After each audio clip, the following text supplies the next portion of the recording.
नमस्कार, स्वागत है आप सभी के इंडिया न्यूज में। मैं हूं आपके साथ शावनी पटनायक। प्रधानमंत्री नरेंद्र मोदी मन की बात कर रहे हैं, आइए आपको सीधा ले चलते।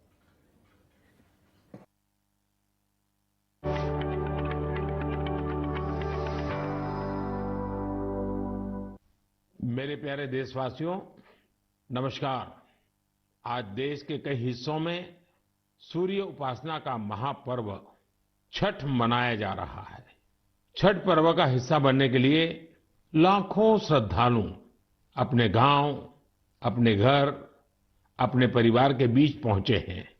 मेरी प्रार्थना है कि छठ मैया सबकी समृद्धि, सबके कल्याण का आशीर्वाद दे। साथियों, सूर्य उपासना की परंपरा इस बात का प्रमाण है कि हमारी संस्कृति, हमारी आस्था का प्रकृति से कितना गहरा जुड़ाव है।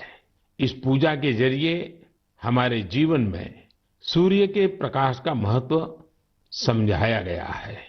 साथ ही ये संदेश भी दिया गया है कि उतार चढ़ाव जीवन का अभिन्न हिस्सा है। इसलिए हमें हर परिस्थिति में एक समान भाव रखना चाहिए। छठ मैया की पूजा में भांति भांति के फलों और ठेकुआ का प्रसाद चढ़ाया जाता है। इसका व्रत भी किसी कठिन साधना से कम नहीं होता। छठ पूजा की एक और खास बात होती है कि इसमें पूजा के लिए जिन वस्तुओं का इस्तेमाल होता है उसे समाज के विभिन्न लोग मिलकर तैयार करते हैं। इसमें बांस की बनी टोकरी या सुपली का उपयोग होता है। मिट्टी के दियों का अपना महत्व होता है। इसके जरिए चने की पैदावार करने वाले किसान और बतासे बनाने वाले छोटे उद्यमियों का समाज में महत्व स्थापित किया गया है। इनके सहयोग के बिना छठ की पूजा संपन्न ही नहीं हो सकती। छठ का पर्व हमारे जीवन में स्वच्छता के महत्व पर भी जोर देता है। इस पर्व के आने पर सामुदायिक स्तर पर सड़क, नदी, घाट, पानी के विभिन्न स्रोत सबकी सफाई की जाती है। छठ का पर्व एक भारत श्रेष्ठ भारत का भी उदाहरण है। आज बिहार और पूर्वांचल के लोग देश के जिस भी कोने में हैं, वहां धूमधाम से छठ का आयोजन हो रहा है। दिल्ली, मुंबई समेत महाराष्ट्र के अलग अलग जिलों और गुजरात के कई हिस्सों में छठ का बड़े पैमाने पर आयोजन होने लगा है।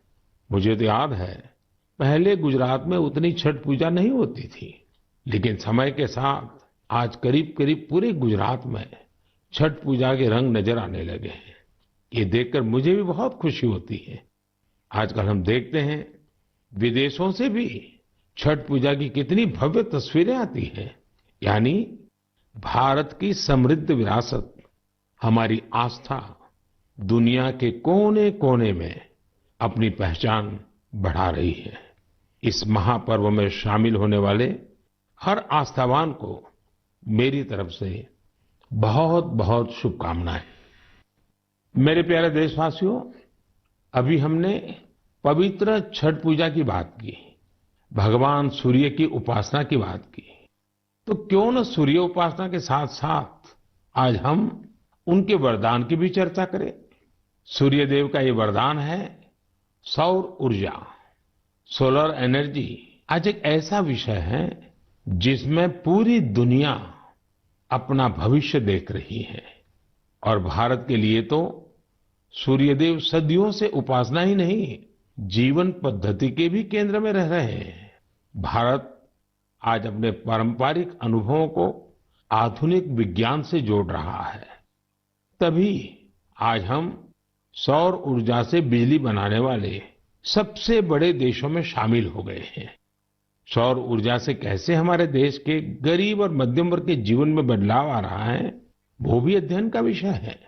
तमिलनाडु में कांचीपुरम में एक किसान है, थिरु के एजिलन। इन्होंने पीएम कुसुम योजना का लाभ लिया और अपने खेत में 10 हॉर्स पावर का सोलर पंप सेट लगवाया। अब उन्हें अपने खेत के लिए बिजली पर कुछ खर्च नहीं करना होता है।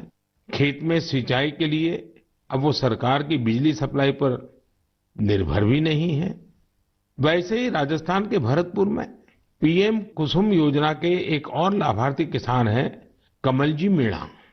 कमल जी ने खेत में सोलर पंप लगाया, जिससे उनकी लागत कम हो गई है। लागत कम हुई तो आमदनी भी बढ़ गई। कमल जी सोलार बिजली से दूसरे कई छोटे उद्योगों को भी जोड़ रहे हैं। उनके इलाके में लकड़ी का काम है, गाय के गोबर से बनने वाले उत्पाद हैं, इनमें भी सोलर बिजली का इस्तेमाल हो रहा है। वो 10-12 लोगों को रोजगार भी दे रहे हैं। यानी कुसुम योजना से कमल जी ने जो शुरुआत की, उसकी महक कितने ही लोगों तक पहुंचने लगी है।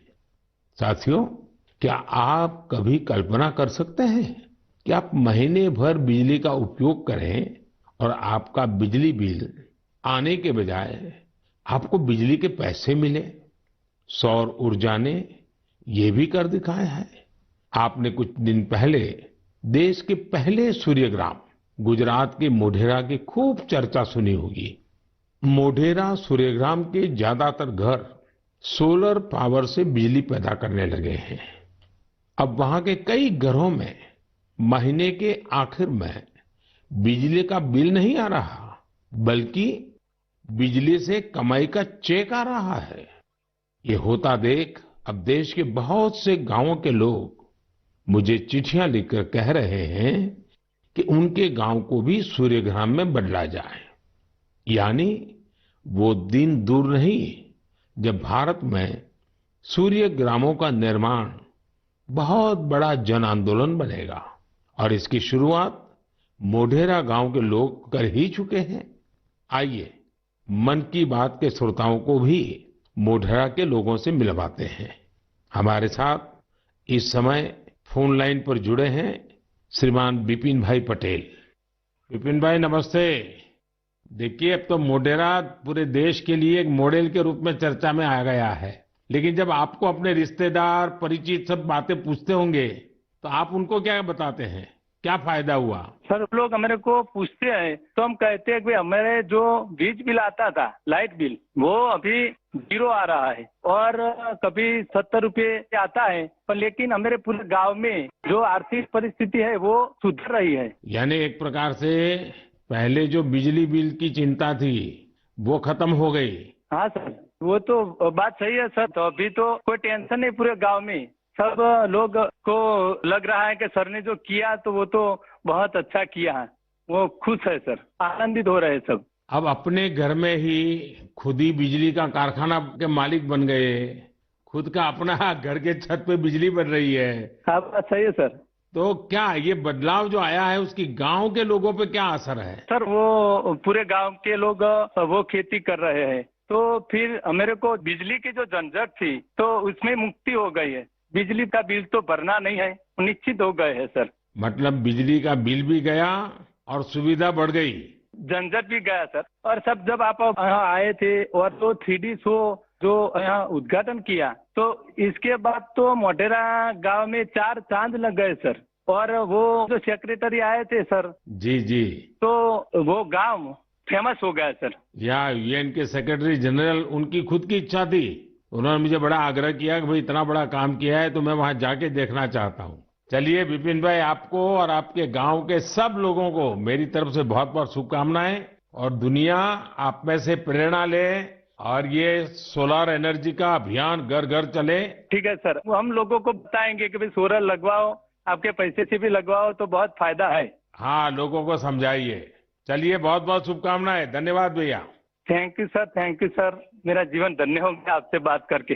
विपिन भाई का बहुत बहुत धन्यवाद। आइए अब मोढेरा गांव में वर्षाबेन से भी बात करेंगे। हेलो, नमस्ते सर। नमस्ते नमस्ते। वर्षाबेन, कैसी हैं आप? बस अच्छे सर, आप कैसे हैं? मैं बहुत ठीक हूँ। हम धन्य हो गए सर आपसे बात करके। अच्छा वर्षाबेन, हाँ, आप मोढेरा में, आप तो एक तो फौजी परिवार से हैं। फौजी परिवार से हूँ मैं, आर्मी एक्समैन की वाइफ बोल रही हूँ सर। तो पहले हिंदुस्तान में कहाँ कहाँ जाने का मौका मिला आपको? मुझे राजस्थान में मिला, गांधीनगर में मिला, कटरा का जो जम्मू है वहाँ पर मिला मौका, साथ में रहने का बहुत सुविधा वहाँ पर मिल रही थी सर। और ये फौज में होने के कारण आप हिंदी भी बढ़िया बोल रही हो। हाँ सीखा है सर। हाँ। मुझे बताइए, मोढेरा में जो इतना बड़ा परिवर्तन आया, ये सोलर रूफटॉप प्लांट आपने लगवा दिया, जो शुरू में लोग कह रहे होंगे तब तो आपको मन में आया होगा ये क्या मतलब है, क्या कर रहे हैं, क्या होगा, ऐसे थोड़ी बिजली आती है, सब बातें हैं कि आपके मन में आई होगी। अब क्या अनुभव आ रहा है, इसका फायदा क्या हुआ है? बहुत सर, फायदा तो फायदा ही फायदा हुआ है सर। हमारे गांव में तो रोज दिवाली मनाई जाती है आपकी वजह से। 24 घंटे हमें बिजली मिल रही है, बिल तो आता ही नहीं है बिल्कुल। हमारे घर में हमने इलेक्ट्रिक सब चीजें घर में ला रखी है सर, सब यूज कर रहे हैं हम आपकी वजह से सर। बिल आता ही नहीं है तो हम फ्री माइंड से सब यूज कर सकते हैं ना। ये बात सही है, आपने बिजली का अधिकतम उपयोग करने के लिए भी मन बना लिया है। बना लिया सर, बना लिया।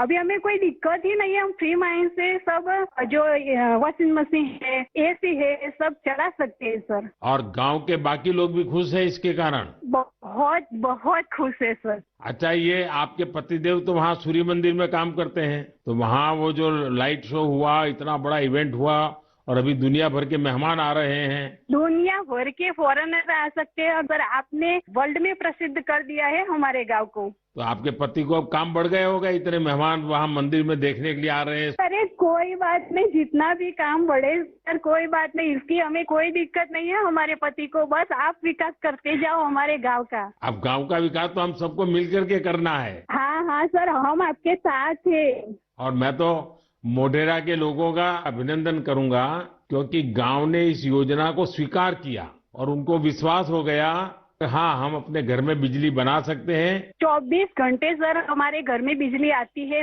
और हम बहुत खुश हैं। चलिए, मेरी आपको बहुत शुभकामनाएं हैं। जो पैसे बचे हैं, इसका बच्चों के भलाई के लिए उपयोग कीजिए। उन पैसों का उपयोग अच्छा हो ताकि आपका जीवन को फायदा हो।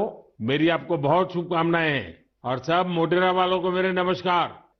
साथियों, वर्षा बहन और विपिन भाई ने जो बताया है वो पूरे देश के लिए, गांवों शहरों के लिए एक प्रेरणा है। मोढेरा का ये अनुभव पूरे देश में दोहराया जा सकता है। सूर्य की शक्ति अब पैसे भी बचाएगी और आय भी बढ़ाएगी। जम्मू कश्मीर के श्रीनगर से एक साथी हैं मंजूर अहमद लईवाल। कश्मीर में सर्दियों के कारण बिजली का खर्च काफी होता है। इसी कारण मंजूर जी का बिजली का बिल भी 4,000 रुपये से ज्यादा आता था। लेकिन जब से मंजूर जी ने अपने घर पर सोलर रूफटॉप प्लांट लगवाया है, उनका खर्च आधे से भी कम हो गया है। ऐसे ही ओडिशा की एक बेटी कुन्नी देवरी सौर ऊर्जा को अपने साथ साथ दूसरी महिलाओं के रोजगार का माध्यम बना रही है। कुन्नी ओडिशा के केंदुझर जिले के करदापाल गांव में रहती है। वो आदिवासी महिलाओं को सोलर से चलने वाली रीलिंग मशीन पर सिल्क की कताई की ट्रेनिंग देती है। सोलर मशीन के कारण इन आदिवासी महिलाओं पर बिजली के बिल का बोझ नहीं पड़ता और उनकी आमदनी हो रही है। यही तो सूर्यदेव की सौर ऊर्जा का वरदान ही तो है। वरदान और प्रसाद तो जितना विस्तार हो उतना ही अच्छा होता है। इसलिए मेरी आप सबसे प्रार्थना है, आप भी इसमें जुड़े और दूसरों को भी जोड़े। मेरे प्यारे देशवासियों, अभी मैं आपसे सूरज की बातें कर रहा था। अब मेरा ध्यान स्पेस की तरफ जा रहा है। वो इसलिए क्योंकि हमारा देश सोलर सेक्टर के साथ ही स्पेस सेक्टर में भी कमाल कर रहा है। पूरी दुनिया आज भारत की उपलब्धियां देखकर हैरान है। इसलिए मैंने सोचा मन की बात के श्रोताओं को ये बताकर मैं उनकी भी खुशी बढ़ाऊं। साथियों, अब से कुछ दिन पहले आपने देखा होगा, भारत ने एक साथ 36 सैटेलाइट्स को अंतरिक्ष में स्थापित किया है। दिवाली से ठीक एक दिन पहले मिली ये सफलता एक प्रकार से ये हमारे युवाओं की तरफ से देश को एक स्पेशल दिवाली गिफ्ट है। इस लॉन्चिंग से कश्मीर से कन्याकुमारी और कच्छ से कोहिमा तक पूरे देश में डिजिटल कनेक्टिविटी को और मजबूती मिलेगी। इसकी मदद से बेहद दूर दराज के इलाके भी देश के बाकी हिस्सों से और आसानी से जुड़ जाएंगे। देश जब आत्मनिर्भर होता है तो कैसे सफलता की नई ऊंचाई पर पहुंचता जाता है, ये इसका भी एक उदाहरण है। आपसे बात करते हुए मुझे वो पुराना समय भी याद आ रहा है जब भारत को क्रायोजेनिक रॉकेट टेक्नोलॉजी देने से मना कर दिया गया था, लेकिन भारत के वैज्ञानिकों ने ना सिर्फ स्वदेशी टेक्नोलॉजी विकसित की, बल्कि आज इसकी मदद से एक साथ दर्जनों सैटेलाइट्स अंतरिक्ष में भेज रहा है। इस लॉन्चिंग के साथ भारत ग्लोबल कॉमर्शियल मार्केट में एक मजबूत प्लेयर बनकर उभरा है। इससे अंतरिक्ष के क्षेत्र में भारत के लिए अवसरों के नए द्वार भी खुले हैं। साथियों, विकसित भारत का संकल्प लेकर चल रहा हमारा देश सबका प्रयास से ही अपने लक्ष्यों को प्राप्त कर सकता है। भारत में पहले स्पेस सेक्टर सरकारी व्यवस्थाओं के दायरे में ही सिमटा हुआ था। जब ये स्पेस सेक्टर भारत के युवाओं के लिए, भारत के प्राइवेट सेक्टर के लिए खोल दिया गया, तब से इसमें क्रांतिकारी परिवर्तन आने लगे हैं। भारतीय इंडस्ट्री और स्टार्टअप्स इस क्षेत्र में नए नए इनोवेशंस और नई नई टेक्नोलॉजी लाने में जुटे हैं। विशेषकर इन स्पेस के सहयोग से इस क्षेत्र में बड़ा बदलाव होने जा रहा है। इन स्पेस के जरिए गैर सरकारी कंपनियों को भी अपने पेलोड्स और सैटेलाइट लॉन्च करने की सुविधा मिल रही है। मैं अधिक से अधिक स्टार्टअप्स और इनोवेटर्स से आग्रह करूंगा कि वे स्पेस सेक्टर में भारत में बन रहे इन बड़े अवसरों का पूरा लाभ उठाएं। मेरे प्यारे देशवासियों, जब स्टूडेंट्स की बात आए, युवा शक्ति की बात आए, नेतृत्व शक्ति की बात आए, तो हमारे मन में घिसी पीटी पुरानी बहुत सारी धारणाएं घर कर गई है। कई बार हम देखते हैं कि जब स्टूडेंट पावर की बात होती है तो इसको छात्र संघ चुनावों से जोड़कर उसका दायरा सीमित कर दिया जाता है, लेकिन स्टूडेंट पावर का दायरा बहुत बड़ा है, बहुत विशाल है। स्टूडेंट पावर भारत को पावरफुल बनाने का आधार है। आखिर आज जो युवा है वही तो भारत को 2047 तक लेकर जाएंगे।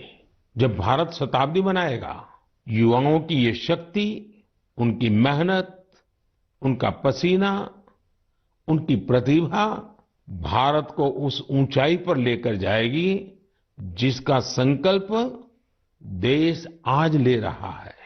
हमारे आज के युवा जिस तरह देश के लिए काम कर रहे हैं, नेशन बिल्डिंग में जुट गए हैं, वो देखकर मैं बहुत भरोसे से भरा हुआ हूं। जिस तरह हमारे युवा हैकेथॉन्स में प्रॉब्लम सॉल्व करते हैं, रात रात भर जागकर घंटों काम करते हैं, वो बहुत ही प्रेरणा देने वाला है। बीते वर्षों में हुए हैकाथॉन्स ने देश के लाखों युवाओं ने मिलकर बहुत सारे चैलेंजेस को निपटाया है, देश को नए सॉल्यूशन दिए हैं। साथियों, आपको याद होगा मैंने लाल किले से जय अनुसंधान का आह्वान किया था। मैंने इस दशक को भारत का टेकेड बनाने की बात भी कही थी। मुझे ये देखकर बहुत अच्छा लगा, इसकी कमान हमारी आईआईटीज के स्टूडेंट्स ने भी संभाल ली है। इसी महीने 14-15 अक्टूबर को सभी 23 आईआईटीज अपने इनोवेशंस और रिसर्च प्रोजेक्ट को प्रदर्शित करने के लिए पहली बार एक मंच पर आए। इस मेले में देश भर से चुनकर आए स्टूडेंट्स और रिसर्चर्स, उन्होंने 75 से अधिक बेहतरीन प्रोजेक्ट्स को प्रदर्शित किया। Health care, agriculture, robotics, semiconductors, 5G communications, ऐसी ढेर सारी थीम्स पर ये प्रोजेक्ट बनाए गए थे। वैसे तो ये सारे ही प्रोजेक्ट एक से बढ़कर एक थे। लेकिन मैं कुछ प्रोजेक्ट्स के बारे में आपका ध्यान आकर्षित करना चाहता हूं। जैसे आईआईटी भुवनेश्वर की एक टीम ने नवजात शिशुओं के लिए पोर्टेबल वेंटिलेटर विकसित किया है। ये बैटरी से चलता है और इसका उपयोग दूर दराज के क्षेत्रों में आसानी से किया जा सकता है। ये उन बच्चों का जीवन बचाने में बहुत मददगार साबित हो सकता है जिनका जन्म तय समय से पहले हो जाता है। इलेक्ट्रिक मोबिलिटी हो, ड्रोन टेक्नोलॉजी हो, 5G हो, हमारे बहुत सारे छात्र इनसे जुड़ी नई टेक्नोलॉजी विकसित करने में जुटे हैं। कई सारी आईआईटीज मिलकर एक बहुभाषक प्रोजेक्ट पर भी काम कर रही है, जो स्थानीय भाषाओं को सीखने के तरीके को आसान बनाता है। ये प्रोजेक्ट नई राष्ट्रीय शिक्षा नीति को, उन लक्ष्यों को प्राप्ति में भी बहुत मदद करेगा। आपको ये जानकर भी अच्छा लगेगा कि आईआईटी मद्रास और आईआईटी कानपुर ने भारत के स्वदेशी 5G टेस्ट बेड को तैयार करने में अग्रणी भूमिका निभाई है। निश्चित रूप से यह एक शानदार शुरुआत है। मुझे आशा है कि आने वाले समय में इस तरह के कई और प्रयास देखने को मिलेंगे। मुझे यह भी उम्मीद है कि आईआईटी से प्रेरणा लेकर दूसरे इंस्टीट्यूशंस भी अनुसंधान एवं विकास से जुड़ी अपनी एक्टिविटीज में तेजी लाएंगे। मेरे प्यारे देशवासियों, पर्यावरण के प्रति संवेदनशीलता हमारे समाज के कण कण में समाहित है और इसे हम अपने चारों ओर महसूस कर सकते हैं।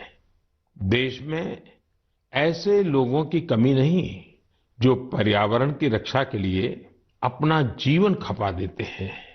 कर्नाटका के बेंगलुरु में रहने वाले सुरेश कुमार जी से भी हम बहुत कुछ सीख सकते हैं। उनमें प्रकृति और पर्यावरण की रक्षा के लिए गजब का जुनून है।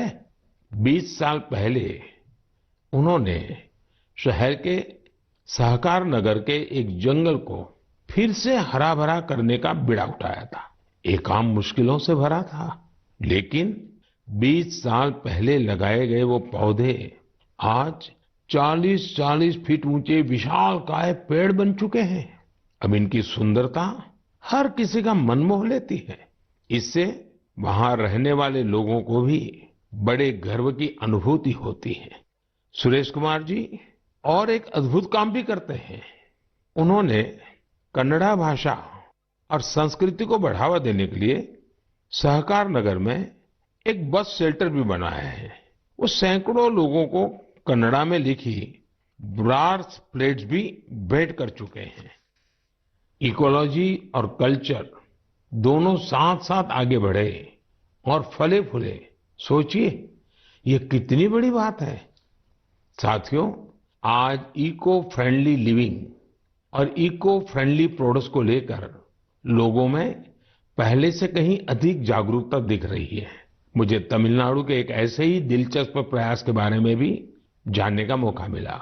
ये शानदार प्रयास कोयम्बटूर के अनाईकट्टी में आदिवासी महिलाओं की एक टीम का है। इन महिलाओं ने निर्यात के लिए 10,000 eco friendly terracotta tea cup का निर्माण किया। कमाल की बात तो ये है कि टेराकोटा टी कप्स बनाने की पूरी जिम्मेदारी इन महिलाओं ने खुद ही उठाई।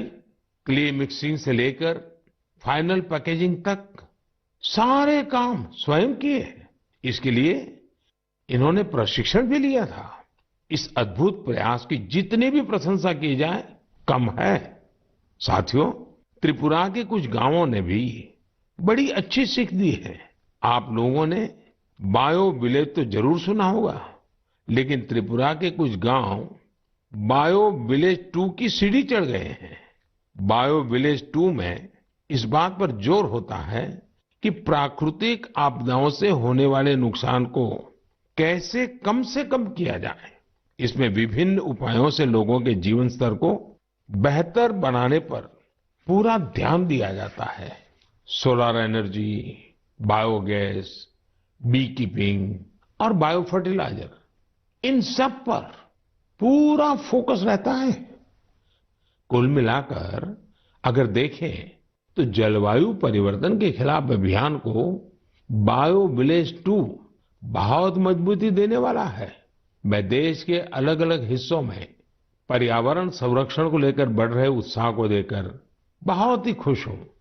कुछ दिन पहले ही भारत में पर्यावरण की रक्षा के लिए समर्पित मिशन लाइफ को भी लॉन्च किया गया है। मिशन लाइफ का सीधा सिद्धांत है, ऐसी जीवन शैली, ऐसी लाइफस्टाइल को बढ़ावा जो पर्यावरण को नुकसान न पहुंचाए। मेरा आग्रह है कि आप भी मिशन लाइफ को जानिए, उसे अपनाने का प्रयास कीजिए। साथियों, कल 31 अक्टूबर को राष्ट्रीय एकता दिवस है। सरदार वल्लभ भाई पटेल जी की जन्म जयंती का पुण्य अवसर है। इस दिन देश के कोने कोने में रन फॉर यूनिटी का आयोजन किया जाता है। ये दौड़ देश में एकता के सूत्र को मजबूत करती है, हमारे युवाओं को प्रेरित करती है। अब से कुछ दिन पहले ऐसी ही भावना हमारे राष्ट्रीय खेलों के दौरान भी देखी है।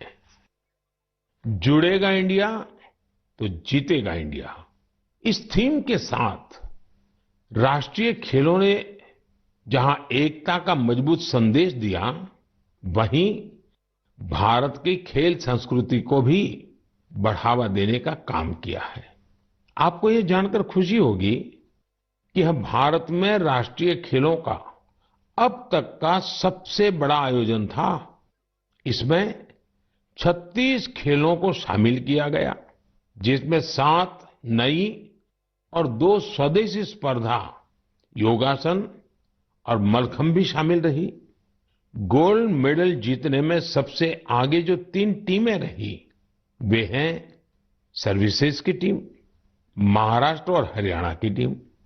इन खेलों में 6 नेशनल रिकॉर्ड्स और करीब करीब 60 नेशनल गेम्स रिकॉर्ड्स भी बने। मैं पदक जीतने वाले, नए रिकॉर्ड बनाने वाले, इस खेल प्रतियोगिता में हिस्सा लेने वाले सभी खिलाड़ियों को बहुत बहुत बधाई देता हूं। मैं इन खिलाड़ियों के सुनहरे भविष्य की कामना भी करता हूं। साथियों, मैं उन सभी लोगों की भी हृदय से प्रशंसा करना चाहता हूं जिन्होंने गुजरात में हुए राष्ट्रीय खेलों के सफल आयोजन में अपना योगदान दिया। आपने देखा है कि गुजरात में तो राष्ट्रीय खेल नवरात्रि के दौरान हुए। इन खेलों के आयोजन से पहले एक बार तो मेरे मन में भी आया कि इस समय तो पूरा गुजरात इन उत्सवों में जुटा होता है, तो लोग इन खेलों का आनंद कैसे ले पाएंगे। इतनी बड़ी व्यवस्था और दूसरी तरफ नवरात्रि के गरबा वगैरह का इंतजाम, ये सारे काम गुजरात एक साथ कैसे कर लेगा। लेकिन गुजरात के लोगों ने अपने आतिथ्य सत्कार से सभी मेहमानों को खुश कर दिया। अहमदाबाद में नेशनल गेम्स के दौरान जिस तरह कला, खेल और संस्कृति का संगम हुआ, वह उल्लास से भर देने वाला था। खिलाड़ी भी दिन में जहां खेल में हिस्सा लेते थे, वहीं शाम को वे गरबा और डांडिया के रंग में डूब जाते थे। उन्होंने गुजराती खाना और नवरात्रि की तस्वीरें भी सोशल मीडिया पर खूब शेयर की। ये देखना हम सभी के लिए बहुत ही आनंददायक था। आखिरकार इस तरह के खेलों से भारत की विविध संस्कृतियों के बारे में भी पता चलता है। ये एक भारत श्रेष्ठ भारत की भावना को भी उतना ही मजबूत करते हैं। मेरे प्यारे देशवासियों, नवंबर महीने में 15 तारीख को हमारा देश जनजातीय गौरव दिवस मनाएगा। आपको याद होगा, देश ने पिछले साल भगवान बिरसा मुंडा की जन्म जयंती के दिन आदिवासी विरासत और गौरव को सेलिब्रेट करने के लिए ये शुरुआत की थी। भगवान बिरसा मुंडा ने अपने छोटे से जीवन काल में अंग्रेजी हुकूमत के खिलाफ लाखों लोगों को एकजुट कर दिया था। उन्होंने भारत की आजादी और आदिवासी संस्कृति की रक्षा के लिए अपना जीवन बलिदान कर दिया था। ऐसा कितना कुछ है जो हम धरती आबा बिरसा मुंडा से सीख सकते हैं। साथियों, जब धरती आबा बिरसा मुंडा की बात आती है, छोटे से उनके जीवन काल की तरफ नजर करते हैं, आज भी हम उसमें से बहुत कुछ सीख सकते हैं। और धरती आबा ने तो कहा था, ये धरती हमारी है, हम इसके रक्षक हैं। उनके इस वाक्य में मातृभूमि के लिए कर्तव्य भावना भी है और पर्यावरण के लिए हमारे कर्तव्यों का एहसास भी है। उन्होंने हमेशा इस बात पर जोर दिया था कि हमें हमारी आदिवासी संस्कृति को भूलना नहीं है, उससे रत्ती भर भी दूर नहीं जाना है। आज भी हम देश के आदिवासी समाजों से प्रकृति और पर्यावरण को लेकर बहुत कुछ सीख सकते हैं। साथियों, पिछले साल भगवान बिरसा मुंडा की जयंती के अवसर पर मुझे रांची के भगवान बिरसा मुंडा म्यूजियम के उद्घाटन का सौभाग्य प्राप्त हुआ था। मैं युवाओं से आग्रह करना चाहूंगा कि उन्हें जब भी समय मिले वे इसे देखने जरूर जाएं। मैं आपको ये भी बताना चाहता हूं कि 1 नवंबर यानी परसों मैं गुजरात राजस्थान के बॉर्डर पर मौजूदा मानगढ़ में रहूंगा। भारत के स्वतंत्रता संग्राम और हमारी समृद्ध आदिवासी विरासत में मानगढ़ का बहुत ही विशिष्ट स्थान रहा है। यहाँ पर नवंबर 1913 में एक भयानक नरसंहार हुआ था, जिसमें अंग्रेजों ने स्थानीय आदिवासियों की निर्ममता पूर्वक हत्या कर दी थी। बताया जाता है कि इस नरसंहार में 1000 से अधिक आदिवासियों को अपनी जान गंवानी पड़ी थी। इस जनजाति